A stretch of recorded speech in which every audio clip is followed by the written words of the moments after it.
Welcome to the Great Birth Rebellion podcast. I'm your host, Dr. Melanie Jackson. I'm a clinical and research midwife with my PhD, and each episode I cast a critical eye over current maternity care practice by grappling with research and historical knowledge to help you get the best out of your pregnancy, birth, and postpartum journey. Welcome to today's episode of the Great Birth Rebellion podcast. If you are new to the podcast, welcome to the Great Birth Rebellion family. In this podcast, I use my clinical and research expertise to bring you as much unbiased information about a topic as I can, so that you feel prepared to make your own decisions through your pregnancy, birth, and postpartum period. Today, I'm going to talk about preeclampsia. But before we start, this episode is sponsored by my dear friend and birth prep extraordinaire, Poppy Child from Pop That Mama. She's a doula and hypnobirthing practitioner, and her online hypnobirthing course called The Birth Box has already helped thousands of women get ready for labour. Listen to this recent review of The Birth Box. The woman says, "I'm a first-time mum and I gave birth to my beautiful baby boy yesterday. I've been listening to the birth box on repeat for the past few months, including the day in which I went into labour. And I had the most empowering birth experience, and I can honestly say that listening to the birth box was a huge part of this success. Reframing the pain that you experience during labour can be a purposeful pain instead of a harmful pain, and that really helped me to know that. And just being able to surrender to the wild ride that birth is and let my body take over was the most incredible thing." And this is coming from a pelvic floor physiotherapist based here in Australia. She says, "I will recommend it to all my patients." And you know me, I'm so picky about what I will endorse, but I do get behind the work that Poppy is doing. And in the birth box, you'll learn tools to help you manage pain and how to stay steady when labour gets intense. It's all about giving you knowledge, confidence, and a mindset that actually works when the big day comes and for the big days that will follow. Birth Box is rated 5 stars across the board, and with my code, Melanie, you get 25% off. So if you're preparing for birth, go to the checkout. You'll be so glad you did. The link is in the show notes. Use the code Melanie to get your 25% off. I'm also going to draw your attention to the event of the year, the Convergence of Rebellious Midwives. Don't let the name deter you. Everyone is welcome to attend the Convergence to experience some of the most cutting edge and rebellious speakers of our generation. All the details for ticket sales are in the show notes. Get your friends to come along, converge and come party with the rebels at the Convergence of Rebellious Midwives. Okay, right. Today, I'm going to talk to you about preeclampsia. It's a complex topic, and I will say straight up that preeclampsia management is not really completely within the midwifery scope. We're midwives. We can definitely identify preeclampsia, but in terms of management, it's not our comfort zone. So midwives do have a role to play across the spectrum of detection, diagnosis, treatment, and supervision of management and seeing about the success of the treatment. But really, preeclampsia should be managed in collaboration with a medical team, because we all have unique and important contributions to make in order to optimize women's care. And preeclampsia is one of the scenarios where outcomes are better if we embrace medical management of this condition. So if you are out there as a midwife or a woman thinking that you can manage preeclampsia on your own, I would caution you against that. And, for long-time listeners of this podcast, you will know that I have a definite preference for physiological birth. I have full faith in women's bodies to function and birth. But this preeclampsia is pathology. So I would caution you against thinking that we can manage preeclampsia on our own as midwives, or women if you've decided not to engage a clinician. I would suggest that you listen to this whole episode so that you fully understand what you're getting into. And I know for lots of episodes, I say that women and midwives are capable of managing many scenarios without medical input, but preeclampsia is not one of those. And I know I speak a lot in this podcast about avoiding unnecessary screening and testing and procedures in pregnancy. But in the case of preeclampsia, my professional understanding and opinion is that this is a necessary time to engage with medical care. Preeclampsia always needs treatment, management, and monitoring. It doesn't go away by itself. It's not really either a wait and see condition. It requires close observation by engaged care providers. So, part of the care for women who have preeclampsia is within the scope and capacity of midwives, but medical practitioners have an important place and a role when a woman gets preeclampsia. And this is the time where I welcome medical intervention, and I'm so grateful for medicine and highly skilled clinicians. So it is our job as midwives to be able to identify when a woman is healthy and also to recognize when she is no longer well and give her timely advice about what to do next. So this is a kind of a break from Great Birth Rebellion tradition, because today we're talking about pathology, not so much about physiology. We're talking about when things aren't right and your body becomes unwell with preeclampsia. And when you've got preeclampsia, your pregnancy has become complicated. Now, I don't want to frighten you. It's not like preeclampsia is lurking around every corner. In Australia, we actually don't collect exact statistics on preeclampsia, but we do have rates that tell us about the hypertensive disorder rates. So preeclampsia is a hypertension disorder. And from the 2024 Mothers and Babies report, we know that the rates of women who experience pregnancy-related high blood pressure, and that includes preeclampsia, is around 3 to 4% of women. So a large proportion of that statistic will have just an increase in blood pressure, not preeclampsia.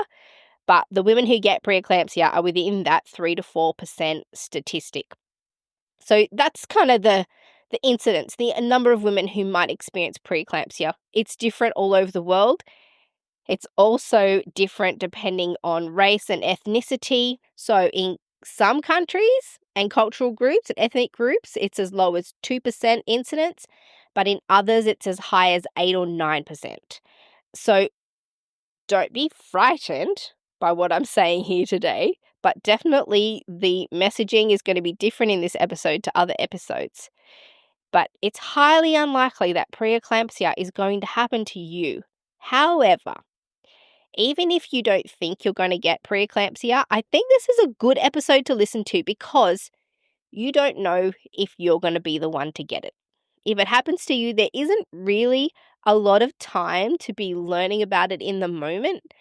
What we know about women who are experiencing preeclampsia or are given a diagnosis of preeclampsia is that it feels like a confusing time with conflicting information.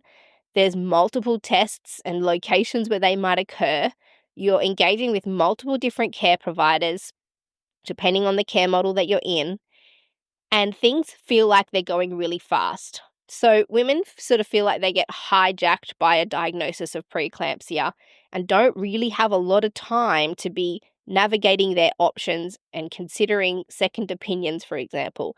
So understanding just a little bit about preeclampsia before you're in that scenario might just be the thing that helps you if you are one of those 2 to 8% of women.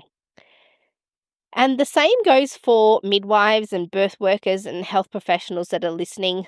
This is a bit of a primer for you, an update for you in your alertness to preeclampsia to keep you sharp for when and if you do need to act. So this kind of thing can creep up on you as a clinician. You know, you might just be sitting in your appointment and it's time to take the woman's blood pressure and, you know, it's higher than you're expecting. Then you might ask about her symptoms, and within that minute, you need to collect all that information and make a decision about next steps. And if you're not alert to the fact that this could be preeclampsia, you might miss it. So this episode is a bit of a moment to help you sharpen, help you identify if and when you need to act, because you won't have days or weeks to consider your strategy. You'll need to get the ball rolling in that moment. And a lot of hospital-based midwives will have a strategy for this and access to potentially quicker options. But private midwives and people working out in the community, they need to be thinking on their feet about the quickest pathways that women can access higher acuity care and testing. Now, preeclampsia is a big topic, even for me. So I'm going to do this over 2 episodes because of the sheer complexity and volume of information that's out there. There is a broad range of information and controversies around preeclampsia diagnosis and treatment. So although I'm going to give you some information here, I cannot do justice to it all in detail, but I've included a range of research papers and resources in the resource folder. So if you are one of the people who've signed up for the podcast mailing list, which is easy to do, all the details are in the show notes below, you'll know that you have access to the podcast resource folder. And in there is pages of links and resources that I've used to curate every single podcast episode. And we have a back catalogue of every episode. So if you want to sign up for that mailing list and get access to the resource folder, just have a look in the show notes below and you can do that. You'll get access to all of the resources from today's episode too, as well as the previous ones.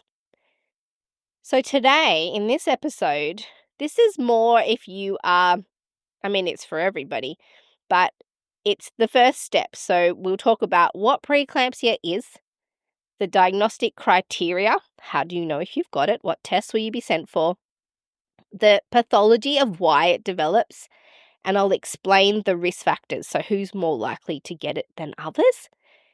And then I'll also share some strategies on how to prevent it. So if you think you might be at risk or if you feel like you could be somebody who's going to get preeclampsia, a little bit of a taste of things that you can do to help prevent it from happening from the beginning.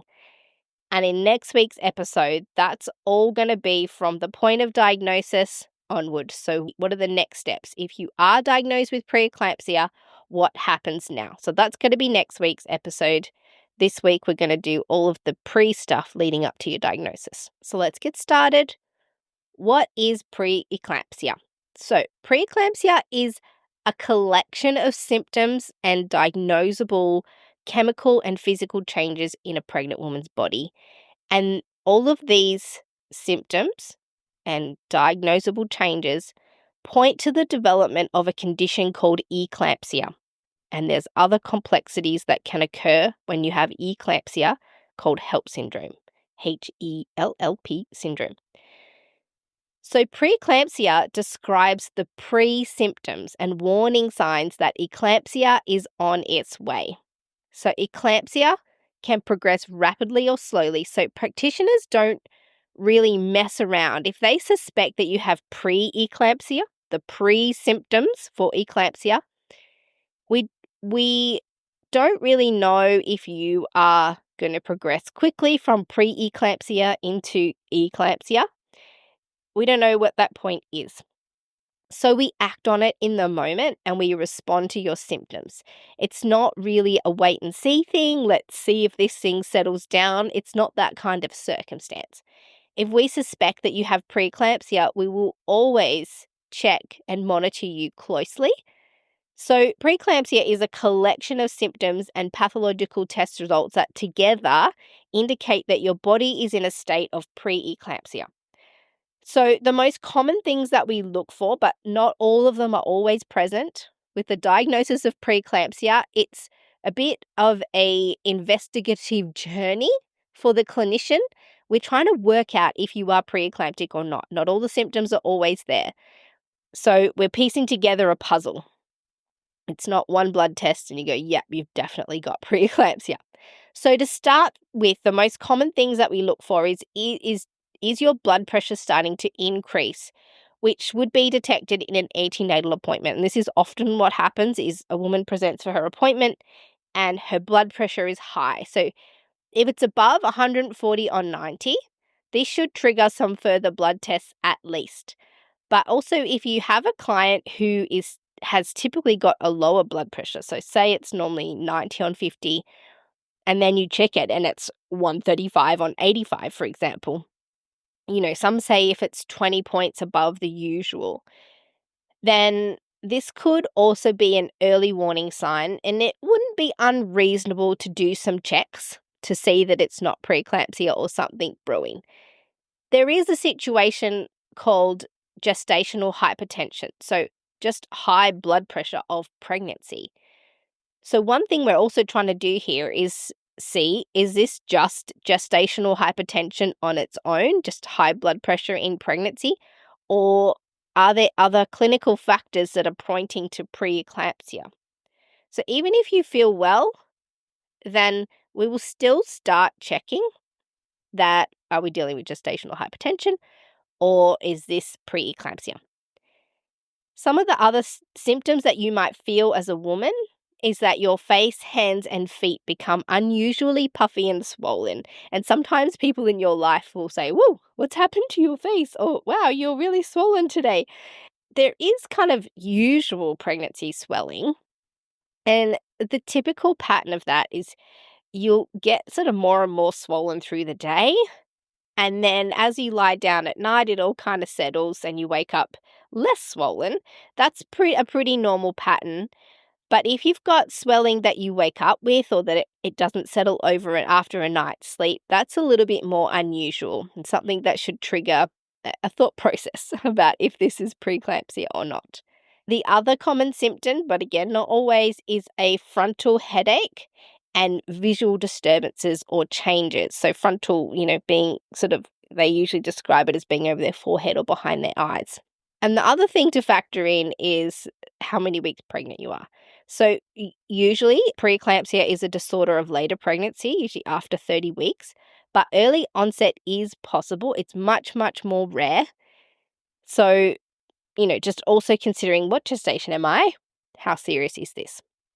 So these are some early warning signs, but they definitely need to be acted upon. So if a woman presents to you as a clinician with this symptom picture, don't delay in getting a diagnosis or referring on to a medical professional as soon as possible. So as midwives and primary care providers for pregnant women, our job is to identify when things are deviating from normal and act. So this is one of those times. And another top tip with preeclampsia is that a preeclamptic headache, that frontal headache, usually cannot be relieved by the usual over-the-counter pain medication. So if a pregnant woman has got a headache and it's unresponsive to over-the-counter medications for headache, then this is another red flag that you need to keep searching for answers for her. And if you're a woman out there and you're thinking, "Well, I've had this headache for 3 days and Panadol's not working," you need to be in touch with your care provider, because you could be experiencing a preeclamptic headache. And one of the challenges with today's maternity care system is care providers are short on time. Often services are not suited to sort of out of hours or, unplanned appointments.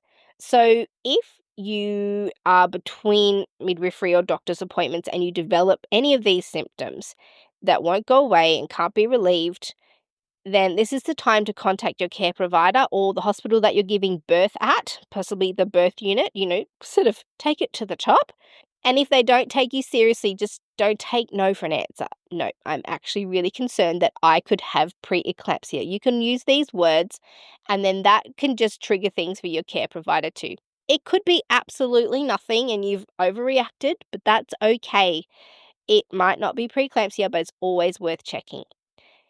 And also, for those playing at home, just a caution with the automatic blood pressure cuffs. So sometimes women have got family members who have those automatic sort of self-testing blood pressure cuffs that you put on and then you push the button and it inflates and then it gives you a blood pressure reading. They're generally not accurate in pregnancy. You have to use a manual one. And I've had women contact me before after using someone else's electronic blood pressure cuff telling me, "Oh my gosh, my blood pressure's high." And then obviously, I think, well, we can't let this slide. I go out and check on them. And invariably, it's because they were using an electronic blood pressure cuff. And also it's poorly fitted. So the bigger the arm, the bigger the cuff you need. If it's not the right size, it's not going to give you an accurate blood pressure. So anyway, these external and measurable things can be felt by the woman and noticed by a midwife or doctor. And they are just signals that there's some internal things that are going on. So our next step after a woman presents with these sort of symptoms is to send a woman for a blood test, a urine screen, and something called a blood pressure profile, which, I mean, that's what we call it here in Australia.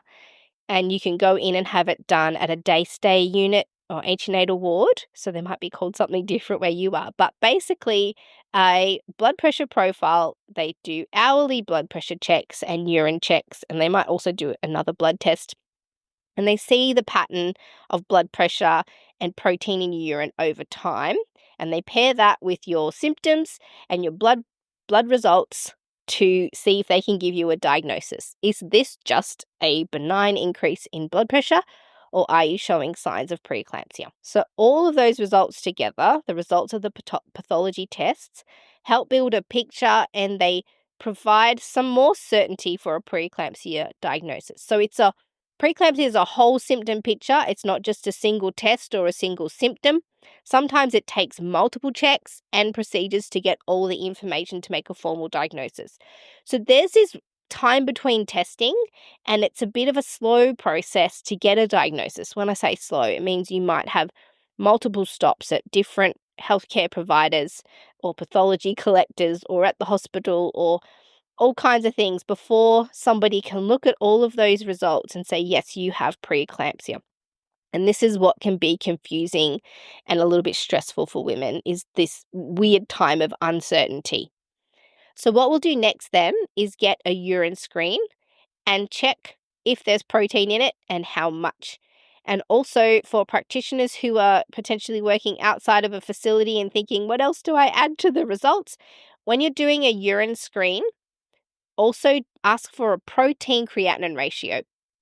And there's cutoffs and diagnoses of the protein creatinine ratio that can help give a bit more of a accurate diagnosis for preeclampsia. So then you're going to offer women the option for the urine screen and a blood test. And the blood test would include a full blood count, because platelet counts are important when we're looking at preeclampsia diagnosis and preeclampsia progression. One of the complications of preeclampsia can be a reduction in platelets, and we would find that in the full blood count. So that's particularly what you're going to be looking for from that. A kidney function test and a liver function test. So preeclampsia is considered a multi-organ or a multi-system disorder. And each little piece of the puzzle tells you if there's an issue with platelets, is there protein in the urine, is kidney function struggling, is liver function struggling, is the blood pressure increasing, is the woman feeling those external symptoms? So over time, you're building a picture of, are we preeclamptic? So preeclampsia also has a neurological element, which explains the visual disturbance and the headache. And if it goes undiagnosed, preeclampsia can progress to seizures and stroke, coma. And so a doctor would check also a woman's reflexes. I don't know how they do that. We don't get taught. There might be some midwives who know how to check a woman's reflexes to help with a preeclampsia diagnosis, but I haven't done that. Certainly a doctor would do that in this process. So far, if you're a clinician, there's a woman in front of you. She has a headache maybe.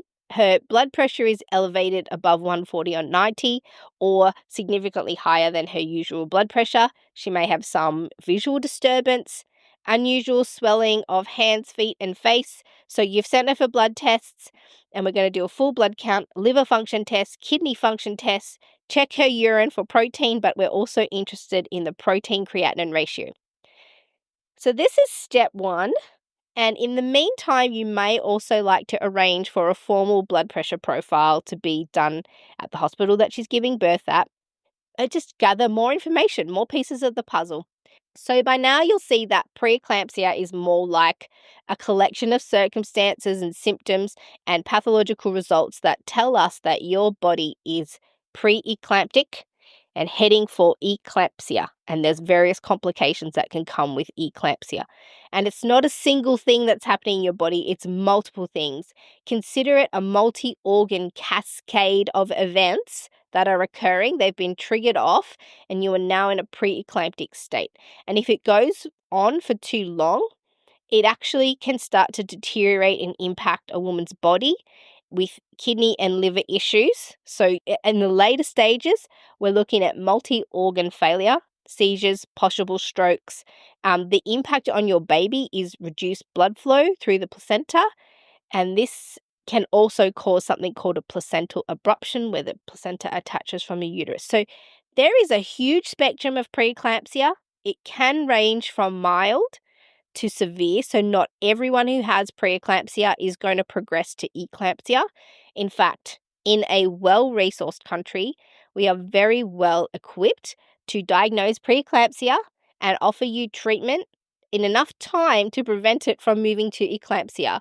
Very few women in a well-resourced country where women have access to healthcare do we see women become eclamptic, because we are very serious about preeclampsia diagnoses. So it can be mild and progress slowly, or it can be severe and come on suddenly and progress suddenly.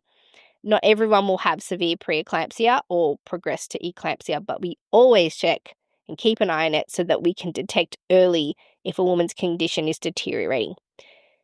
So for women out there thinking, what will happen to me if I have preeclampsia? There is constant checking and monitoring to see if things are stable or if they're getting worse. And there's this tricky balance of trying to keep the baby in as long as possible because we want it to be as grown and mature as possible, but also balancing that with how well the woman is and working out the optimal time to get the baby out if the woman's condition deteriorates with preeclampsia. So the late or emergency management of preeclampsia is actually to give birth and get the baby out. So if you've got preeclampsia and it appears to be progressing quickly, then your clinician might say the only option here is to get the baby out, either through induction if you're well enough and if your baby's well enough, or a cesarean section.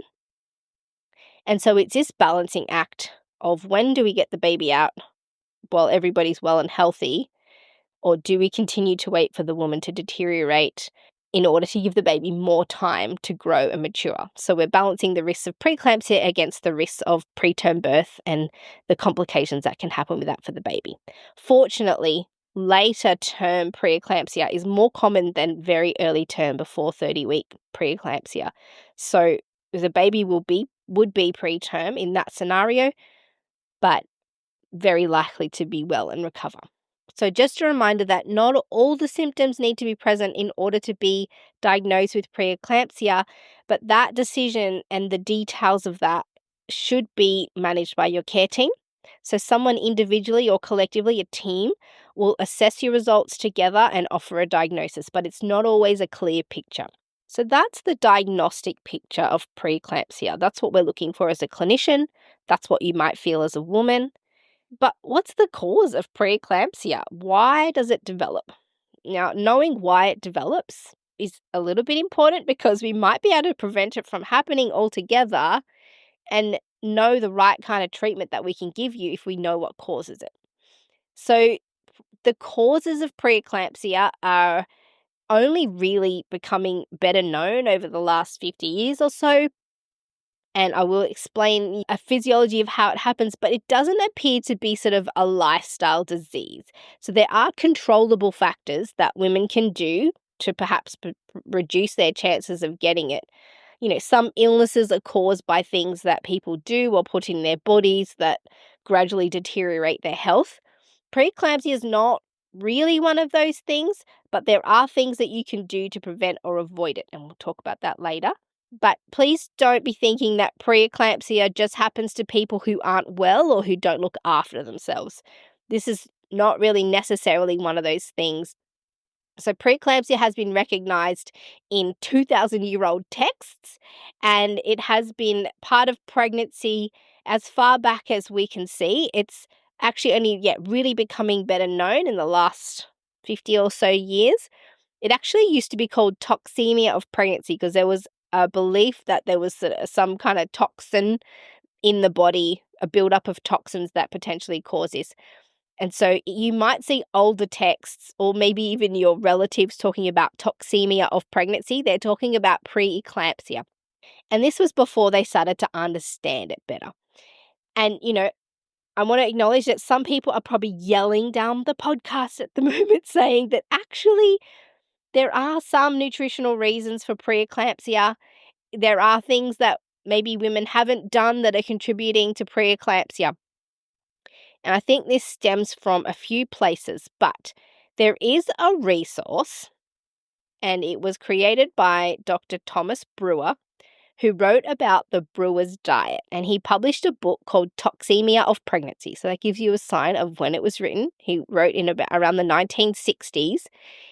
And he came up with this particular diet that he believed could prevent and sometimes treat preeclampsia. It's still all on the internet, actually, his website.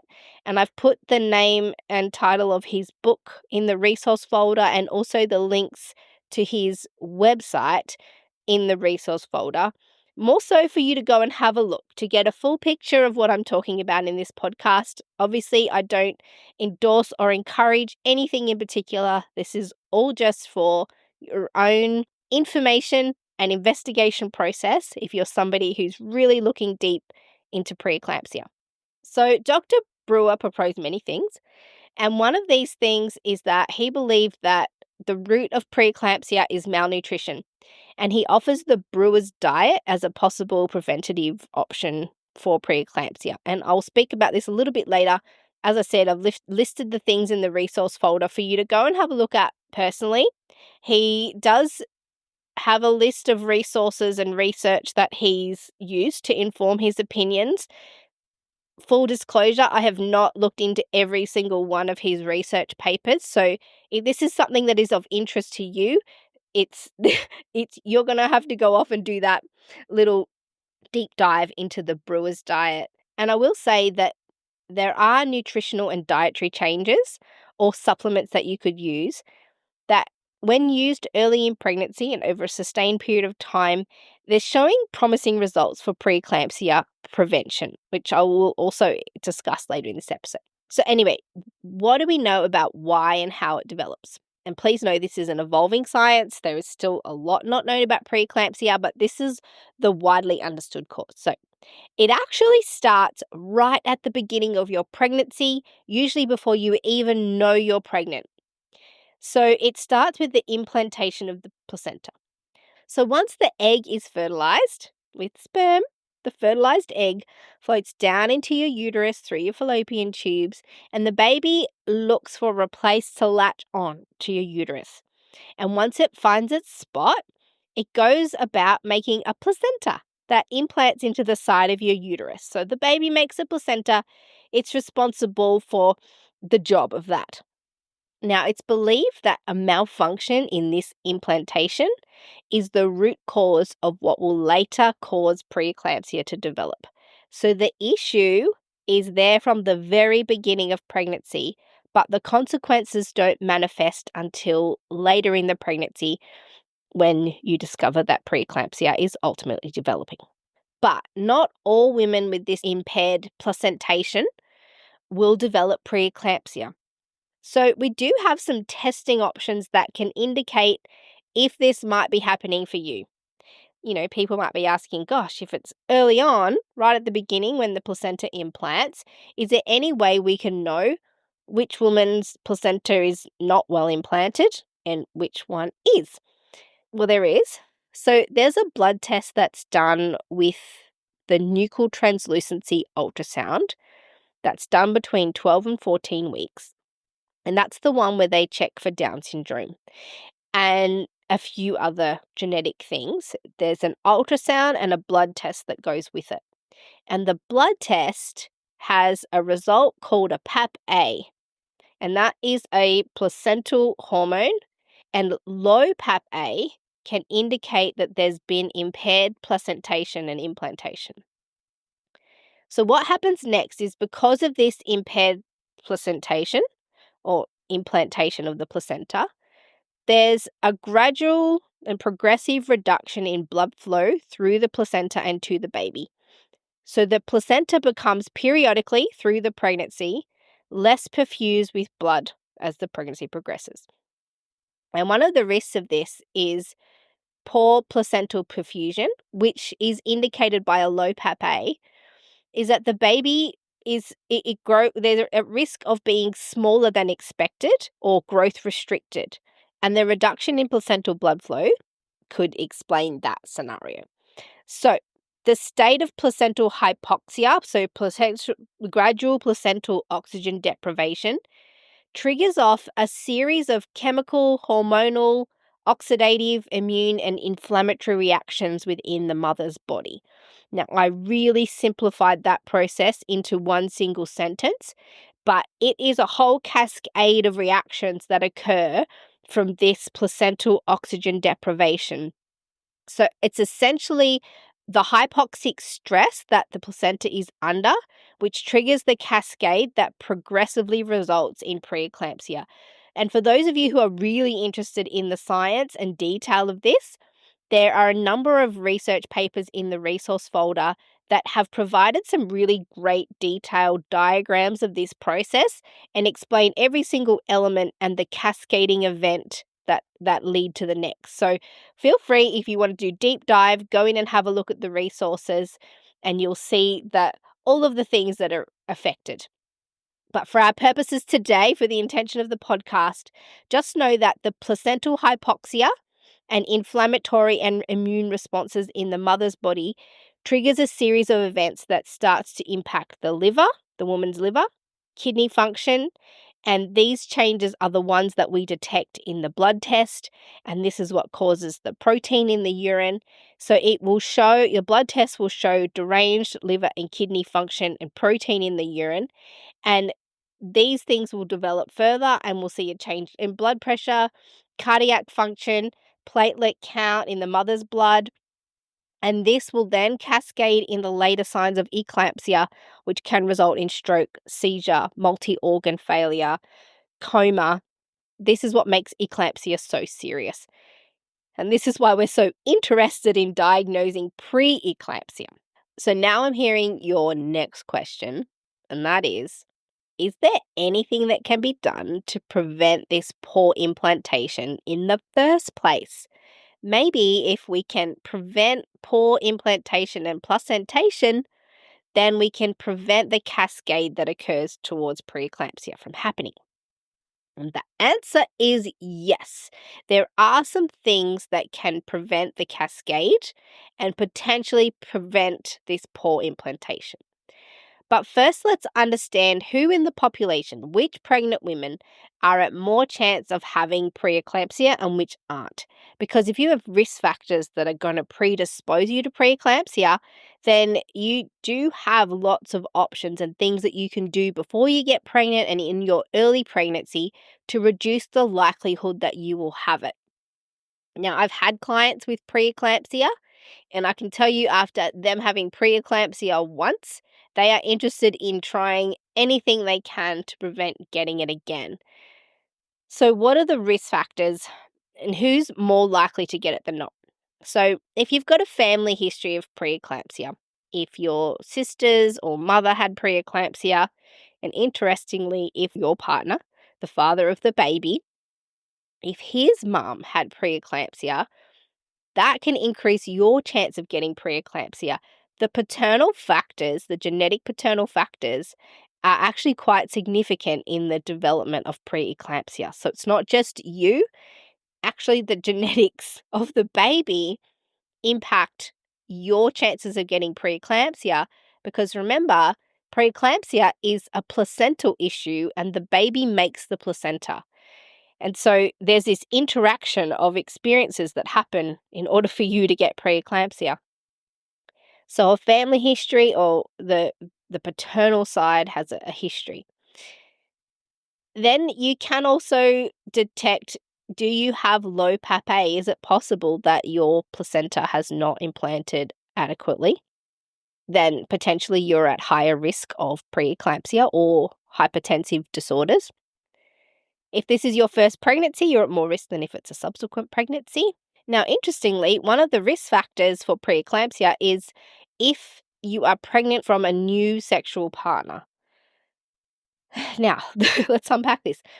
There is some evidence that if a woman has reduced exposure to the ejaculate or sperm of the male parent, either through use of long-term barrier contraceptives, if it's a new partner, or if you're pregnant with a sperm donor, then there can be an immune sensitivity towards the sperm. It actually reduces over time from repeated exposure.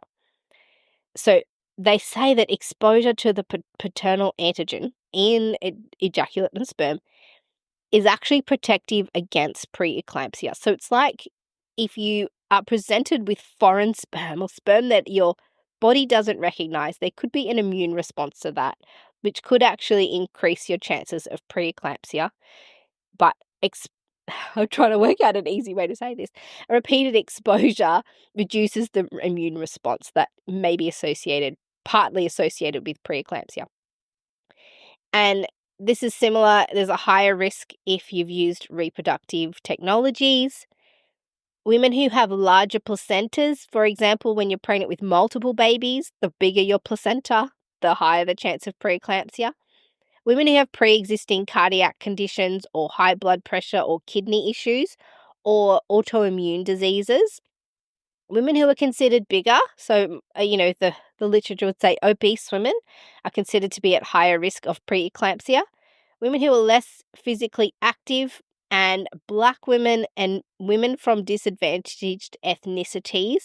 And this comes with nuance because what we know is that these women are confronted with lots of challenges within the healthcare system. So it may not be that their bodies are more likely to become preeclamptic, but that through a series of events and differences in care, they're at more risk. So that's a bit of a rundown of women who are at more risk of preeclampsia than not. And so let's talk about some strategies on how to prevent it. Are you getting ready to have a baby? And if you are, what are you going to do about the pain of contractions? There are lots of things you can do. In fact, I'm going to tell you about them because I've been watching women give birth without pain relief for over 18 years. I'm Dr. Melanie Jackson and I'm a home birth midwife. I had my own babies at home without pain relief, and I've been helping other women do the same for my entire career. If you want the top tips and tricks that I recommend to help women give birth without pain medication, it's all here in the link below in my guide to giving birth without pain relief. You can do it. Give it a go. Why not just prepare? This is not going to be intensely detailed because each one of these points could be its own podcast episode altogether, and possibly I'll get to that. But this is to kick you off on the journey. If you are in the category of women that desperately wants to avoid preeclampsia, if you've been there before, you've got an increased risk, if you've got a family history, if you've seen someone struggle with this, or you've noticed that actually you've got multiple risk factors, maybe you've got low PAPA, you might be particularly interested in exploring as many preventative options as possible. So I'm going to more so list it out and briefly describe them so that you've got an opportunity to direct your efforts and thoughts. So I'll mention it straight up. We did an episode early in the podcast. It was about sex in pregnancy. And as I was researching for that podcast episode, it kept coming up with research papers about maternal exposure to the male partner's sperm or ejaculate as a protective factor against preeclampsia. So I'm going to mention it here because there's actually been a significant amount of research about it, and I've put all the papers in the resource folder for you to have a good look. But unfortunately, some of the papers really focused on the idea of exposure through oral sex, but the exposure vaginally is just as exposing to our bodies. And so, it seems as though the more exposure that we have to the sperm of the father of your baby, reduces the chance of pre-eclampsia, enough so that there are a number of papers that all seem to have the same finding. The cynical ones around that think maybe males did all this research and are quite happy with those results might say, well, yeah, that's because of that. But, anyway, I'll leave you to read the papers. That's one thing. So if you think that you might be at risk of preeclampsia, you may consider getting the nuchal translucency test. Unfortunately, it's all bundled up with the nuchal translucency ultrasound, but potentially you could negotiate with your care provider to maybe just get the blood test to check for PAP-A. Now, the current focus around medical management of preventing preeclampsia is the focus on low-dose aspirin. And the dosage is approximately 100 to 150 milligrams a day. It's considered low-dose aspirin. Again, the research on this could take up an entire episode, so I'm not going to go into a lot of detail. But low-dose aspirin is showing promising results for women who might be considered at high risk for preeclampsia. There's no reason to give it to everybody, and certainly just a diagnosis of low PAP-A might not be a reason to go on low-dose aspirin. However, this is being done, so don't discount it. It certainly depends on where you sit in the category of how desperate you are to prevent preeclampsia. It won't prevent every case, of course. It's not 100% efficient like that. But low-dose aspirin commenced before 16 weeks of pregnancy seems to reduce the chances of you getting preeclampsia. They believe that the anti-inflammatory effect of aspirin has an effect on not triggering off that cascade that I mentioned. So the abnormal placentation happens, and at some point, a inflammatory, immunological, chemical cascade occurs as a result of the hypoxia that triggers off the eclamptic circumstance. It's thought that aspirin interrupts that process and prevents the inflammatory response, but also increases blood flow through that not as optimally implanted placenta. So maybe that also delays the onset of preeclampsia. So consider aspirin. Again, the information on this could take up an entire episode. Hopefully I'll have a chance to do that soon. The other thing that's showing promising results is calcium supplementation. Now, again, there's papers in the research folder. Around 2,000 milligrams or 2 grams of calcium supplement taken for women who are considered at higher risk of preeclampsia has shown promising results in reducing the incidence. Now, as a naturopath, I was previously a naturopath in my other clinical life. I no longer work as a naturopath. But something we learned way back then, 20 odd years ago, is that calcium and magnesium compete for absorption in the gut and that they should be given in a 2-to-1 ratio. So then I went ahead and had a look to see if there was any research around magnesium supplementation for preeclampsia. Turns out, yes, magnesium is also showing some clinical results for the prevention of preeclampsia. So in this circumstance, it makes sense to dose with a 2-to-1 ratio of calcium magnesium throughout your pregnancy in the interest of potentially preventing preeclampsia. There are similar studies that focus on essential fatty acid supplementation for the prevention of preeclampsia. Again, the research papers on each of these could take up an entire episode. So I'm just giving you a direction to look in regarding dosage and possible chances of reducing preeclampsia so that you can go on your own journey with this. I'm not able to give enough information to kind of give you a treatment protocol, if you know what I mean. And as I mentioned earlier, you can look into the brewer's diet, see if that feels right for you. It's very tricky because all of that brewer's diet stuff was sort of developed in the 1960s. There's been some updates. As I tried to look into the research around this, I feel as though there's potentially been some censorship because I could find very little regarding the total brewer's diet. The little elements of it, you can find research papers that break down all the little elements. But the brewer's diet it focuses heavily on adequate protein consumption, salt and electrolyte consumption, and he's got them drinking lots of milk, which maybe is the calcium supplementation factor. So that's a little bit of a direction that you can go in if you're concerned about preeclampsia. Maybe you've got a diagnosis of low PAP-A or significant risk factors, or you've had it before. This could start you on your journey to potentially preventing preeclampsia again. But just know that preeclampsia doesn't just suddenly come on. There is a journey.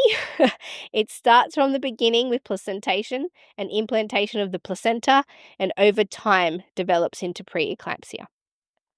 Now, if you're a clinician out there, I hope you've got enough information to make you a lot more confident in identifying preeclampsia for your clients.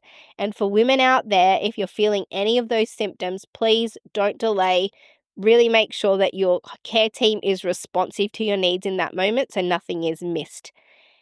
Now, next episode, we are going to talk about what next. If they've done all of these tests and they've put all of the results together and they've said, yes, you do have preeclampsia, what happens for you next? That's going to be the next episode of The Great Birth Rebellion. To get access to the resources for each podcast episode, join the mailing list at melaniethemidwife.com, and to support the work of this podcast, wear the rebellion in the form of clothing and other merch at thegreatbirthrebellion.com. Follow me, Mel, at Melanie the Midwife on socials, and the show at The Great Birth Rebellion. All the details are in the show notes.